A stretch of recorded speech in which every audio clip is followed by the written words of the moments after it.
समय आपकी मुट्ठी में। इस किताब को ऑडियो के रूप में मैं हूबहू सारी बातें रखने जा रहा हूँ। इस किताब के अंदर लिखी गई हर एक एक शब्दें आपके जीवन के सबसे अभिन्न अंग होंगे। जब आप इस पुस्तक को अच्छी तरह सुन लेंगे तो मुझे पूर्ण विश्वास है कि दुनिया में जितनी भी पुस्तकें मोटिवेशनल पर लिखी जा चुकी है, आपको कभी दूसरे पुस्तक पढ़ने की आवश्यकता नहीं होगी। और अंत में मैं इस ऑडियो बुक को रिकॉर्ड करते समय मैं पूर्ण जिम्मेदारी से आपको ये बात कह रहा हूँ कि इसमें कोई भी बदलाव नहीं किया गया है, क्योंकि मुझे कंटेंट के क्वालिटी से कोई कॉम्प्रोमाइज़ करने का विचार नहीं है। समय आपकी मुट्ठी में इस किताब को शुरू करने से पहले मैं कुछ वक्तव्य सुनाना चाह रहा हूँ। मुट्ठी से रेत की तरह फिसलते समय और उसके प्रति हमारी उदासीनता को लेकर आगाह करती है यह पुस्तक।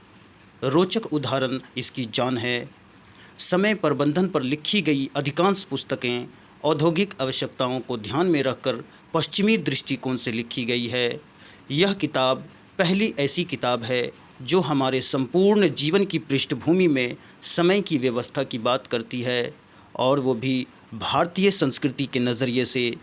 यह इसकी विशिष्टता है, और यह भी कि इतने महत्वपूर्ण और गंभीर विषय को भी इतने रोचक और सरल अंदाज में प्रस्तुत किया जा सकता है। सन 1983 में अखिल भारतीय प्रतियोगी परीक्षा में सफल होने के बाद डॉक्टर विजय अग्रवाल केंद्र सरकार के विभिन्न विभागों में नियुक्त होने के साथ ही लगभग 10 वर्षों तक पूर्व राष्ट्रपति, उपराष्ट्रपति स्वर्गीय डॉक्टर शंकर दयाल शर्मा के निजी सचिव रहे। विभिन्न पत्र पत्रिकाओं में अनेक लेखों के साथ ही साहित्य, सिनेमा, संस्कृति, भाषा एवं अन्य विषयों पर आपकी लगभग 90 से अधिक पुस्तकें प्रकाशित हो चुकी है। व्यापार, अध्ययन, प्रशासनिक कार्य तथा विश्व के 20 देशों की यात्रा ने आपके अनुभव जगत को व्यापक बनाने में महत्वपूर्ण भूमिका निभाई। मन को जीतो, दुनिया जीतो, सही निर्णय कैसे लें, आप भी बन सकते हैं राम और सदा सफल हनुमान आपकी अन्य चर्चित पुस्तकें हैं। डॉक्टर विजय अग्रवाल जीवन प्रबंधन के विशेषज्ञ होने के साथ साथ एक प्रभावशाली वक्ता भी हैं। आप विभिन्न संसाधनों में जीवन से जुड़े विभिन्न विषयों पर कार्यशालाएं आयोजित करने के लिए आमंत्रित किए जाते हैं। सदा सफल हनुमान विषय पर आपके अमेरिका एवं कनाडा में 34 व्याख्यान भी हुए, और अनेक टीवी चैनल जैसे जी जागरण और जी न्यूज़ जैसे टेलीविज़नों पर प्रकाशित होने वाले आपके कार्यक्रम सदा सफल हनुमान एवं मंथन के मोती काफ़ी लोकप्रिय हुए। सचमुच यह पुस्तक युवाओं, बड़ों तथा विशेषकर विद्यार्थियों और प्रोफेशनल्स के लिए समय प्रबंधन के लिहाज से बहुत उपयोगी है। मुझे ख़ास तौर से दैनिक जीवन के लिए समय वाला चैप्टर बहुत अच्छा लगा। डॉक्टर APJ अब्दुल कलाम, भारत के पूर्व राष्ट्रपति एवं सुप्रसिद्ध वैज्ञानिक। समय आपकी मुट्ठी में, डॉक्टर विजय अग्रवाल। अध्याय 1। क्या है समय? जो चीज़ें हमारे जीवन से स्वाभाविक तौर पर अर्थात स्वभाव के रूप में जुड़ी रहती है, उनके मूल्य का अंदाज़ा हमें बिल्कुल भी नहीं रहता, क्योंकि वे हमें यूं ही मिलती रहती है। जैसे सूरज की रोशनी और ताप तथा हवा और पानी ऐसी ही वस्तुएं हैं। इनका मूल्य कुछ नहीं होता, क्योंकि प्रकृति ने हमें ये सारी वस्तुएं उपहार में दी है। हमारे अस्तित्व का निर्माण ही इन्हीं वस्तुओं से हुआ है। क्षिति अर्थात मिट्टी, पावक अर्थात अग्नि, समीर अर्थात वायु, ये सब हम हैं। क्योंकि ये हैं, यदि ये नहीं होती तो हम भी नहीं होते। यानी कि हम जो भी हैं यही हैं। इनके गुण हमारे अंदर हैं। मिट्टी जैसी सृजन की क्षमता, जल जैसी तरलता, वायु जैसी चंचलता, अग्नि जैसा ताप एवं क्रोध तथा गगन, ये हमारे जीवन से अभिन्न जुड़े हैं, अलग नहीं है ये। इसलिए यह माना जाता है कि हम जितना भी अधिक अपने इन मूल तत्वों के संसर्ग में रहेंगे, हमारी क्षमता उतनी ही अधिक बढ़ेगी। इन पांचों तत्वों में से गगन को आप स्थान के साथ साथ समय भी मान सकते हैं, क्योंकि ये दोनों ही सापेक्षिक होते हैं। सापेक्षिक कहने का अर्थ यह है कि इनके मूल्य का निर्धारण अकेले में नहीं होता, बल्कि किसी के साथ तुलना करने में ही होता है। खेत की ज़मीन की तुलना में शहर की ज़मीन महंगी होती है। दूरदर्शन पर प्राइम टाइम रात्रि 8 से 10 बजे के समय की विज्ञापन की दरें अन्य समय की तुलना में कई गुना अधिक होती है। यही है सापेक्षिक होना। चूँकि हमारे बनने में समय का बहुत बड़ा योगदान होता है, गर्भ में आने से लेकर शमशान पहुँचने तक, इसलिए हम अपने निर्माण के लिए इसे एक महत्वपूर्ण कारक मान सकते हैं। हम 10 साल बाद वही नहीं रहते जो जन्म के समय थे, इसलिए समय के साथ साथ हमारी उपलब्धियों का मूल्यांकन भी बदल जाता है। बच्चे की तूतली भाषा अच्छी लगती है, उसका शुरू में लड़खड़ाना, तुतलाना और चलना अच्छा लगता है, लेकिन यदि वही बच्चा 10 साल बाद भी तुतलाए या लड़खड़ा कर चले तो क्या यह भी अच्छा लगेगा? इसका एकमात्र उत्तर होगा नहीं। आप सोच कर बताएं कि ऐसा क्यों होता है, जबकि बच्चे एवं उसकी माँ की संबंध तो अभी भी वही है जो पहले थे। इसका भी एक ही उत्तर होगा कि अब वो 10 साल का हो गया है।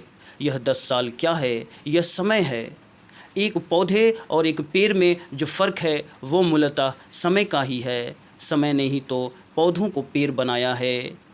यह तो हुआ बहुत सामान्य सा उत्तर जो हर कोई दे देगा, लेकिन इससे भी महत्वपूर्ण एवं गहरा उत्तर होगा उम्र ही समय है। यदि हम थोड़ी और गहराई में जाकर सोचें तो हमें आभास होगा कि हमारा पूरा जीवन ही एक समय है। मैं जितने भी वर्ष जीवित रहता हूँ वही मेरा जीवन है। तो यह वर्ष क्या हुआ? समय ही ना।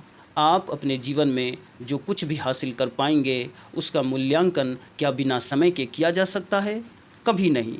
यदि गौर करें तो हम अपने बारे में जब भी और जो भी सोचते हैं, या कि दूसरे हमारे बारे में जब भी और जो भी सोचते हैं, उस सोच के केंद्र में प्रत्यक्ष एवं अप्रत्यक्ष रूप से प्रमुखता के साथ समय मौजूद रहता ही है।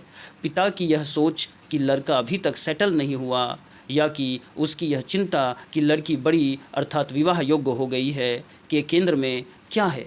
इन दोनों के केंद्र में उम्र है, और यही उम्र समय है। हम समय की पृष्ठभूमि के बिना सोच ही नहीं सकते। यहाँ तक कि जब भी जो भी स्वप्न देखा जाता है वहाँ भी समय होता है।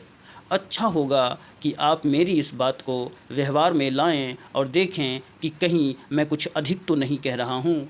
शायद आप मुझे सही पाएंगे। यह तो हुई थोड़े व्यापक दायरे की बात। अब हम जीवन की छोटी छोटी बातों पर आते हैं। क्या आप बहुत सोचने, समझने, लिखने, पढ़ने और जानने समझने के बाद भी अपने जीवन का कोई एक छोटा सा भी ऐसा कार्य बता सकते हैं जो समय से नियंत्रित ना होता हो, जिसके केंद्र में समय ना रहा हो, या कि जिसका आधार अर्थात पैमाना समय ना हो? आप कोशिश कीजिए और मुझे पूरा विश्वास है कि आप अपने इस प्रयास में सफल नहीं होंगे। हमारी सारी जैविक गतिविधियां अर्थात जिसमें मनोविज्ञान भी शामिल है, प्रकृति से संचालित है, और प्रकृति सूरज से संचालित है। जहां सूरज अपने आदर्श रूप में नहीं है वहां प्रकृति भी नहीं है। सूरज क्या है? क्या यह समय नहीं है? क्या यह आकाश में टंगी हुई एक अद्भुत शाश्वत घड़ी नहीं है? पल, सेकंड, मिनट, घंटे, दिन और रात तथा महीने और वर्ष के निर्धारण के केंद्र में कौन है? सूर्य है। पृथ्वी जब सूर्य का एक चक्कर लगा लेती है तो एक वर्ष हो जाता है। उसका जो भाग सूर्य के सामने रहता है वहाँ दिन हो जाता है, और पीछे वाले भाग में रात होती है। सूर्य के उगने और डूबने के अनुकूल ही हमारा शरीर काम करता है, चाहे वो नींद से उठना हो, स्नान करना हो, भूख लगनी हो, दफ्तर जाना हो, या कि सोना हो। ये सारी क्रियाएं समय सापेक्ष होती है। जैसे ही समय होता है वैसे ही उससे जुड़ी घटनाएं अपने आप घटने लगती है। ये घटनाएं घटित होने के लिए आपसे अनुमति नहीं मांगती, स्वयं ही घटित होती जाती है, और घटनाओं की इन्हीं अनंत एवं अनगिनत श्रृंखलाओं से हमारा जीवन आगे बढ़ता जाता है, दिन दिन करके वर्ष एवं वर्षों तक, तब तक जब तक कि हमारी चेतना मृत अर्थात क्लिनिकल डेथ नहीं हो जाती।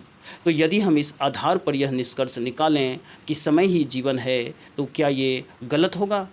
इस निष्कर्ष पर आप गंभीरतापूर्वक विचार करें। यह बात आम तौर पर कही जाती है कि मनुष्य परिस्थितियों का दास होता है, परिस्थितियां ही मनुष्य का निर्माण करती है। इन कथनों में ना तो अतिशयोक्ति है और ना ही असत्यता। यदि हम इन वाक्यों के परिस्थिति शब्द के बारे में सोचें तो पाएंगे कि इस परिस्थिति में सबसे अधिक हिस्सेदारी समय की ही है। सदियों तक प्रकृति की चीज़ें कमोबेश एक जैसी बनी रह सकती है, लेकिन चूंकि समय एक जैसा नहीं बना रहता इसलिए परिस्थितियां बदल जाती है। आप अपने आसपास के वातावरण को देखिए, अपने गांव, कस्बे और शहर को देखिए, आपको लगभग 75 से 80% चीज़ें अभी भी वैसी ही दिखाई देंगी जैसे 10 साल पहले थी। इसके बावजूद हमारे बड़े बूढ़े यहाँ तक कि हम स्वयं को यह कहता हुआ सुन सकते हैं कि कितना कुछ बदल गया है। हमें लगता है कि सब कुछ बदल गया है। गणित की भाषा में यदि 75-80% भाग ज्यों का त्यों है तो यह कहना बिल्कुल गलत है कि सब कुछ या कितना कुछ बदल गया है। मूल बदलाव तो मात्र 1/4 ही हुआ है, आधे का भी आधा। तो फिर इस 1/4 बदलाव को भला 3/4 या 100% बदलाव की संज्ञा कैसे दी जा सकती है? फिर भी हम देते हैं। और मज़ेदार बात यह है कि गणित के दृष्टि से गलत होने के बावजूद हम गलत नहीं होते। ऊपरी बदलाव भले ही 1/4 हो, लेकिन भीतरी बदलाव 3/4 है, और इस भीतरी बदलाव का सबसे प्रबल कारक होता है समय। आइए अब हम थोड़ा यह देखने की कोशिश करें कि हम अपने दैनिक बात व्यवहार में समय शब्द का इस्तेमाल कैसे करते हैं तथा समय से हमारा आशय क्या होता है। आपने अक्सर इस तरह के वाक्य सुने होंगे और आप बोलते भी होंगे कि उसका समय ख़राब चल रहा है। सब समय समय की बात है। समय सबसे बड़ा शिक्षक है। समय सबसे बड़ा चिकित्सक है। मेरा भी कभी समय आएगा। समय आने पर गधे को भी बाप कहना पड़ता है। उफ़, क्या समय आ गया है। समय होत बलवान इत्यादि। आप प्रत्येक वाक्य में आए हुए समय शब्द के बारे में सोच कर देखिए तो आपको इसकी अलग अलग एवं ऐसी प्रबल छटाएं दिखाई देंगी कि आप यदि अभिभूत नहीं तो कम से कम आश्चर्यचकित तो हो ही जाएंगे। कहीं यह शब्द भाग्य का अर्थ देता है तो कहीं परिस्थिति का, कहीं ये अवसर अपॉर्चुनिटी बन गया है तो कहीं खलनायक, कहीं यह दिखाई ना पड़ने वाली वायवीय वस्तु अर्थात भाग्य दिखाई नहीं देता है तो कहीं उसका एकदम से मानविकीकरण ही कर दिया गया है खलनायक और शक्तिशाली के रूप में।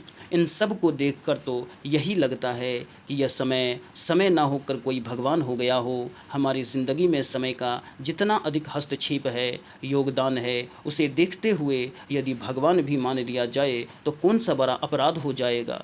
आखिर भगवान क्या है? जो हमारे भाग्य को बदलने की क्षमता रखता हो वो भगवान है। जो हमें रंक से राजा और राजा से क्षण भर में ही रंक बना दे, हमारे लिए तो वही भगवान है। निश्चित रूप से समय में यह ताकत है, इसलिए कम से कम मैं तो इसे भगवान ही मानता हूँ। आपकी बात आप जानें। चूँकि समय यूं ही बहता रहता है इसलिए हम अक्सर उसके महत्व और उसकी कीमत को समझ नहीं पाते, उसकी अनदेखी करते रहते हैं। इसका परिणाम क्या होता है यह जानने के लिए शेक्सपियर की यह ज़ोरदार शब्द पर्याप्त हैं कि मैंने समय को नष्ट किया है और अब यह समय मुझे नष्ट कर रहा है। यहाँ मेरी मूल भावना एकमात्र यह बताना है कि आप समय को समझकर उसके महत्व को स्वीकार कर सकें। आप इस बात पर विश्वास कर सकें कि आप जो कुछ भी हैं वो समय के कारण ही हैं। जिसने उसका सम्मान किया है उसको समय ने सम्मान दिलाया है। जिसने उसके महत्व को समझा है समय ने उसके महत्व को स्थापित किया है। बहुत ही दयालु है यह समय, बिल्कुल माँ की तरह जो अपने बेटी की बहुत सी गलतियों को माफ़ कर देती है, माफ़ करती रहती है, बीच बीच में उसे चेतावनी भी देती रहती है। लेकिन जब अति हो जाती है तो यही माँ मदर इंडिया फिल्म की माँ की तरह अपने हाथों में बंदूक लेकर अपने ही बेटे पर गोली चलाने में भी नहीं झिझकती। यही माँ जितनी दयालु है उतनी क्रूर भी बन जाती है। माँ है यह हमारी। माँ जन्म देती है, पालती पोसती है। जिस पल में हमारा जन्म होता है वही पल हमारे भाग्य का लेखक बन जाता है। माँ है ये हमारी। माँ जन्म देती है, पालती पोसती है। जिस पल में हमारा जन्म होता है वही पल हमारे भाग्य का लेखक बन जाती है। और बाद में यही समय हमें पाल पोस कर बड़ा करता है। यह विरोधी नहीं है हमारा, यह विरोधी हो ही नहीं सकता क्योंकि उसका गुण ही नहीं है विरोध करना। लेकिन यह हमें कभी कभी अपने प्रतिकूल दिखाई पड़ने लगता है। ऐसे समय में हमें पहले तो यही देखना होगा कि कहीं ऐसा तो नहीं कि हम ही उसके प्रतिकूल हो गए हों, और यदि ऐसा नहीं है तो भी वो प्रतिकूल नहीं है। बल्कि वो हमारे लिए प्रतिकूल हो गया है। वर्ष के दिन हैं, बरसात हो रही है, वर्षा का दिन है, बरसात हो रही है। यह किसानों के अनुकूल है, लेकिन क्या यह कुम्हारों के भी अनुकूल हैं?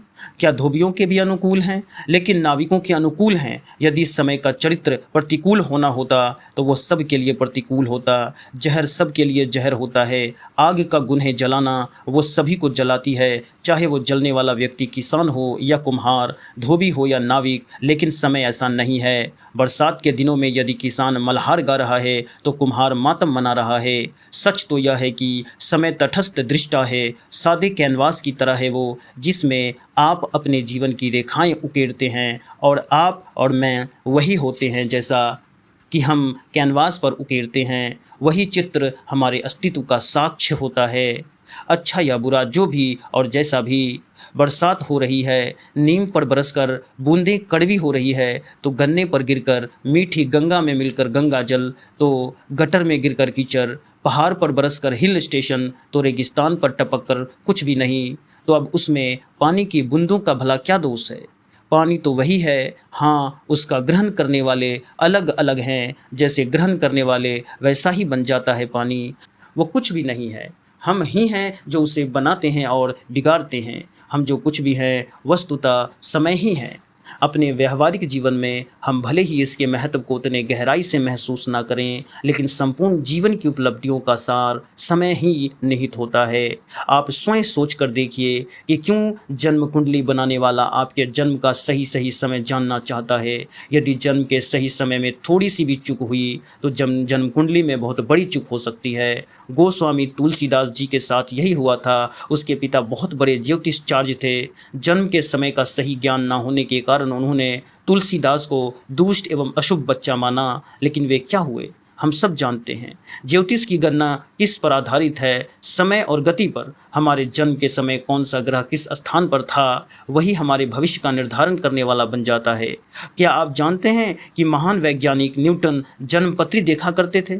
कुल मिलाकर यह है कि हम समय को अपने जीवन के पर्याय के रूप में लें, इसके एक एक क्षण को अपने जीवन की इमारत की एक एक ईंट के रूप में लें। ना तो इससे घबराएं, ना ही इससे कतराएं, बल्कि इसे अपने गले लगाएं। इससे पहले कि मैं इस विषय पर अब आगे लिखना शुरू करूं, स्पष्ट करना चाहूँगा कि मेरा मकसद समय का दार्शनिक, भौतिक शास्त्रीय या ब्रह्मांडीय विवेचना करना कतई नहीं है। मेरे लेखन के केंद्र में समय का शुद्ध व्यवहारिक पहलू, वो पहलू जो आप हम सब रोज़मर्रा के जीवन से जुड़ा हुआ है। तो आइए अब हम यह जानने की कोशिश करें कि जिस समय को हम अपनी हर सांस में लेते हैं और छोड़ते हैं, वस्तुतः वो है क्या? ब्रह्मा से कम नहीं है समय। स्वयंभू का अर्थ होता है स्वयं जन्म लेने वाला, अर्थात जिसे किसी ने पैदा नहीं किया। ईश्वर को इसलिए स्वयंभू कहा जाता है क्योंकि उसके कोई माता पिता नहीं है। लेकिन क्या हम यही बात समय पर लागू नहीं कर सकते?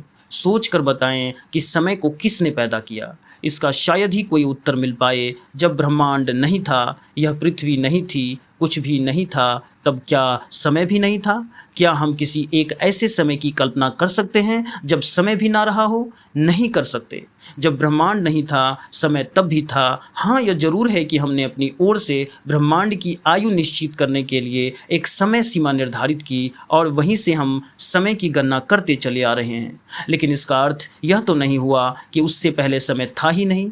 यह था, और चूंकि इससे पहले कुछ भी नहीं था, इसलिए इसे जन्म देने वाला भी कोई नहीं है। यह स्वजन्मा है, ब्रह्मा है। बड़ा विचित्र सा लगता है जब हम समय के बारे में सोचते हैं, लेकिन बहुत ही सरल सा लगता है जब हम समय को जीते हैं। आमतौर पर हमें यह लगता ही नहीं कि सचमुच में समय कोई बहुत बड़ी चीज़ है। हम सही मानकर चलते हैं कि जैसे नदी बह रही है, हवा चल रही है, सूरज, चांद और सितारे निकल और डूब रहे हैं, ठीक इसी तरह समय भी लगातार चलता जा रहा है। लेकिन समय इतना ही नहीं है। अगर इतना ही होता तो आइंस्टीन के अवतार कहे जाने वाले आज के महान वैज्ञानिक स्टीफन हॉकिंग अपनी सबसे स्थापित एवं लोकप्रिय पुस्तक का नाम a brief history of time, समय का संक्षिप्त इतिहास, भला क्यों रखते? जबकि मज़ेदार बात यह है कि उनकी इस पुस्तक में समय की चर्चा ही नहीं है।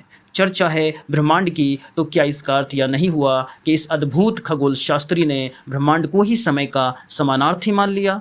ऊपरी तौर पर देखकर हम भले ही उनकी इन मान्यताओं को पचा ना पाएं, लेकिन गहराई में जाकर देखने पर शायद ही इसमें कुछ खामी निकाल सकेंगे। ऐसा प्रभावशाली है यह समय। बड़ा कौन, काल या महाकाल? क्या अब भी आपको ये नहीं लग रहा है कि सचमुच में कितना अजीब, कितना विविध वर्णीय, कितना सर्वव्यापी और कितना शक्तिशाली है यह समय? शायद यही कारण रहा होगा कि इस समय को समय के साथ साथ काल भी कहा गया। काल यानी कि मृत्यु, मृत्यु यानी कि अपराजय एवं अपरिहार्य शक्ति। कोई भी ना तो मृत्यु को पराजित कर सका है और ना ही उससे बच सका है। इसकी पकड़ अनिवार्य है। इसलिए शायद हमारे ऋषि मुनियों के सामने ये संकट आया होगा कि यदि उन्हें एक सर्वशक्तिमान ब्रह्मा की कल्पना करनी हो तो कैसे उसे समय से भी ऊपर ठहराया जाए। यदि ऐसा नहीं किया जाता तब तो ब्रह्मा से भी ऊपर हो जाता। इस प्रकार ब्रह्मा की सत्ता द्वितीय स्थान पर चली जाती। लेकिन काल से ऊपर किसी को स्थापित कर पाना उनके लिए इतनी आसान बात नहीं रही होगी। तो इसके लिए उन्होंने क्या किया होगा? काल के आगे महाशब्द लगा दिया और इस प्रकार महाकाल की कल्पना कर ली होगी।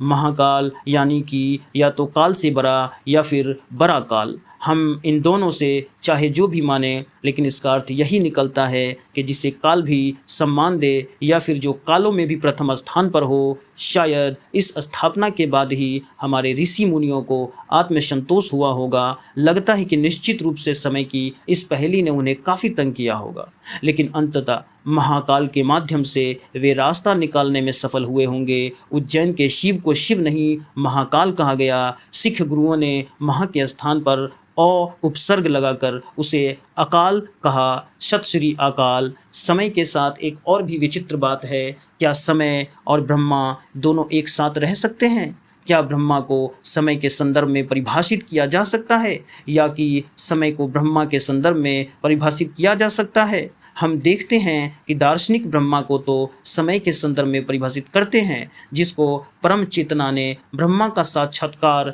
जिस रूप में किया उसी रूप में उसने ब्रह्मा के स्वरूप का बयान कर दिया। इसलिए हमें ब्रह्मा के विभिन्न रूप देखने को मिलते हैं, लेकिन ऐसा नहीं हुआ कि समय को ब्रह्मा के रूप में परिभाषित किया गया हो, बल्कि कहीं कहीं यही पढ़ने और सुनने में आया है कि समय स्वयं अपने आप में ब्रह्मा है जिस पर किसी का नियंत्रण नहीं। समय से अधिक शक्तिशाली भला और कौन हो सकता है, और आज तक भला किसका उस पर नियंत्रण रहा है? यदि नियंत्रण होता तो भगवान कृष्ण के होते, महाभारत क्यों होता? यदि होता तो सुबह राज सिंहासन पर बैठने वाले भगवान श्री राम उसी समय 14 वर्ष के वनवास के लिए क्यों निकल पड़ते?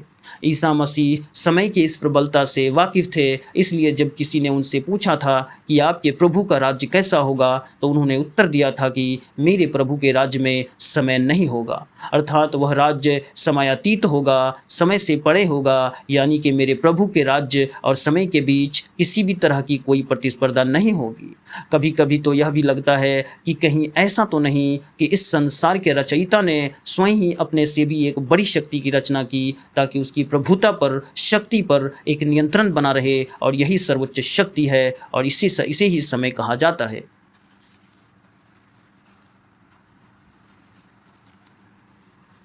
सांसारिकता का सार यही है। समय एक बड़ा दार्शनिक पक्ष भी है, वो यह कि यदि हम यह कहें कि सत्य में यदि समय को मिला दिया जाए तो वो संसार बन जाता है, और संसार में से यदि समय को निकाल दिया जाए तो सत्य शेष रह जाता है, तो शायद बहुत गलत नहीं होगा। इसे हम इस तरह समझ सकते हैं कि सत्य अपने आप में शाश्वत होता है, सिद्ध होता है, अपरिवर्तनीय होता है, लेकिन इस शाश्वत सत्य की व्याख्या समय समय पर अलग अलग तरीके से होती रही है। जब समय के अनुकूल सत्य की व्याख्या होने लगती है तो वही संसार बन जाता है, दुनियादारी बन जाती है। उदाहरण के लिए झूठ बोलना पाप है, लेकिन यदि किसी गाय को हत्यारे से बचाने के लिए झूठ बोला गया है तो यही झूठ पाप ना बनकर पुण्य बन जाता है। तो यहाँ जो हत्यारों का प्रवेश है वह एक विशेष स्थिति और समय का ही सूचक है। इसका व्यापक अर्थ यह हुआ कि उस समय विशेष में झूठ बोलना पाप नहीं है, बल्कि सच तो यह है कि वह झूठ बोलना एक प्रकार से पुण्य बन जाता है, क्योंकि इस झूठ के द्वारा एक गाय की प्राण रक्षा की गई। तो इस प्रकार प्रकार जब सत्य में समय का समावेश किया गया तो आप देखते हैं कि किस प्रकार संसार बन गया, दुनियादारी बन गई। सत्य की समय के अनुसार व्याख्या करने के ही तो परिणाम है उपनिषद, पुराण, स्मृतियाँ तथा विविध विधान की अनगिनत मोटी मोटी पोथियाँ। अन्यथा सत्य तो सत्य है, उसे व्याख्या की ज़रूरत ही क्या है। लेकिन यह समय ही है जो उसकी व्याख्याएं करवाते हैं। समय के पार है समाधि। क्या समयातीत हो जाना भारतीय अध्यात्म की चरम उपलब्धि नहीं है? मूलतः समाधि की स्थिति क्या होता है? योग करते करते, ध्यान करते करते जब साधक की चेतना समय से परे चली जाती है तब उसे ब्रह्मनाद की प्राप्ति होती है। यह वह स्थिति होती है जब साधक समय के ज्ञान से शून्य हो जाता है, स्थान के ज्ञान से शून्य हो जाता है और चेतना के ज्ञान से परे चला जाता है। समाधि में मन नहीं रह जाता और जब मन नहीं रहेगा तो उसके लिए समय भी नहीं रहेगा, और जब समय नहीं रहेगा तो जो कुछ भी उसके पास रहेगा उसे ही भारतीय दर्शन में ब्रह्मनाद कहा गया है। यह एक ऐसी स्थिति है जब विलक्षण संगीत सुनाई पड़ता है और साधक आनंद के अतिरेक से इतना भर उठता है कि उसके लिए शेष सभी अस्तित्वहीन हो जाते हैं। तो देखा आपने कि सामान्य सा दिखाई देने वाला यह समय अपनी गहराई में कितना असामान्य है। जिसकी होड़ ही भला भगवान से हो तो फिर उसके महत्व को, उसके मूल्य को बताने के लिए और अधिक कुछ रह क्या जाता है। होड़ है समय से हमारी। यदि आप थोड़ी गहराई में जाकर सोचेंगे तो पाएंगे कि आदमी का अब तक का सबसे बड़ा और सतत संघर्ष समय से ही है। चाहे वो संसार चक्र से हमेशा हमेशा के लिए छुटकारा पाने के लिए मोक्ष की कामना हो या फिर कभी ना मरने वाली अमरत्व की आकांक्षा हो, ये दोनों ही समय को पराजित करने या समय से परे जाने की इसकी अहम इच्छा को ही तो व्यक्त करती है। लेकिन अफसोस कि वह आज तक इसमें सफल नहीं हो पाया। आगे की आने वाली समय जाने, आगे की आने वाला समय जाने, फिर यह भी आगे की आने वाला समय जाने, फिर यह भी तो कि मनुष्य ने आज तक अपनी तरक्की के लिए या अपनी सुविधाओं को बढ़ाकर अपनी ज़िंदगी को आसान बनाने के लिए जितनी भी खोजें की है, जितने भी आविष्कार किए हैं, वे सब के सब समय को हराने के लिए भी किए गए मालूम पड़ते हैं। आदमी का पहला अभूतपूर्व आविष्कार था आग, ताकि वो अपने भोजन को पकाकर खा सके और रात में भी इस आग की रोशनी में सफ़र कर सके। पका हुआ भोजन खाने से उसके पचने में लगने वाला समय कम हो गया। रात के सफ़र में उसकी गति को दुगना कर दिया। और जैसे ही इसने अपने दूसरे विलक्षण आविष्कार चक्के को बनाया तो मानो कि उसके जीवन में क्रांति ही आ गई। अब उसकी रफ्तार कई गुना अधिक बढ़ चुकी थी। कहीं भी पहुंचने और सामान को पहुंचाने में लगने वाला समय पहले के तुलना में काफ़ी कम हो गया था। क्या हवाई जहाज़ भी उसी का विकसित रूप नहीं है? क्या आज कंप्यूटर भी आधुनिक कबूतर नहीं है जो आपके संदेश को बटन दबाते ही मनचाही जगह पर पहुंच जाता है, फिर चाहे वो 10,000 किलोमीटर दूर ही क्यों ना हो। सचमुच यदि आप सोचें तो यही पाएंगे कि हमारे ये सारे वैज्ञानिक आविष्कार आदमी और समय के बीच लगी होड़ के ही घर्षण से पैदा हुए हैं। इसके बावजूद समय अभी तक अपराज्य है और हमेशा की तरह ही है।